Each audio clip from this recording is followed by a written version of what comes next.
સમગ્ર રાજ્યની સાથે ભરૂચ જિલ્લામાં પણ નાગરિકોમાં રાષ્ટ્રધ્વજ પ્રત્યે સન્માન અને રાષ્ટ્રપ્રેમની ભાવના વધુ પ્રબળ બને તેવા હેતુથી હર ઘર તિરંગા અભિયાન અંતર્ગત વિવિધ કાર્યક્રમો યોજાઈ રહ્યા છે, જેના ભાગરૂપે ભરૂચ શહેર બી ડિવિઝન પોલીસ સ્ટેશન અને અંબે માતા સ્કૂલના સંયુક્ત ઉપક્રમે એક ભવ્ય તિરંગા યાત્રાનું આયોજન કરવામાં આવ્યું હતું. ભરૂચની અંબે માતા સ્કૂલ ખાતેથી ઉત્સાહ ઉમંગ સાથે તિરંગા યાત્રાનો પ્રારંભ થયો હતો.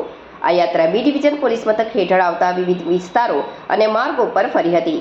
યાત્રામાં બી ડિવિઝન પોલીસ સ્ટેશનના પીઆઈ એન.કે. ડામોર, પીએસઆઈ, પોલીસ કર્મચારીઓ તેમજ શાંતિ સમિતિના અગ્રણીઓ હાથમાં રાષ્ટ્રધ્વજ સાથે જોડાયા હતા. તિરંગા યાત્રા દરમિયાન શાળાના વિદ્યાર્થીઓએ ઉત્સાહભેર દેશભક્તિના નારા લગાવ્યા હતા, જેનાથી સમગ્ર વિસ્તારમાં રાષ્ટ્રપ્રેમનો માહોલ સર્જાયો હતો. પોલીસ અધિકારીઓ, કર્મચારીઓ, વિદ્યાર્થીઓ અને શાંતિ સમિતિના સભ્યોની બહોળી ઉપસ્થિતિએ એકતા અને અખંડિતતાનો મજબૂત સંદેશ પાઠવ્યો હતો. હર ઘર તિરંગા અભિયાન હેઠળ યોજાયેલી આ યાત્રાનો મુખ્ય ઉદ્દેશ્ય નાગરિકોમાં રાષ્ટ્રધ્વજ પ્રત્યે ગૌરવ, સન્માન અને દેશપ્રેમની લાગણીને વધુ મજબૂત કરવાનો રહ્યો હતો.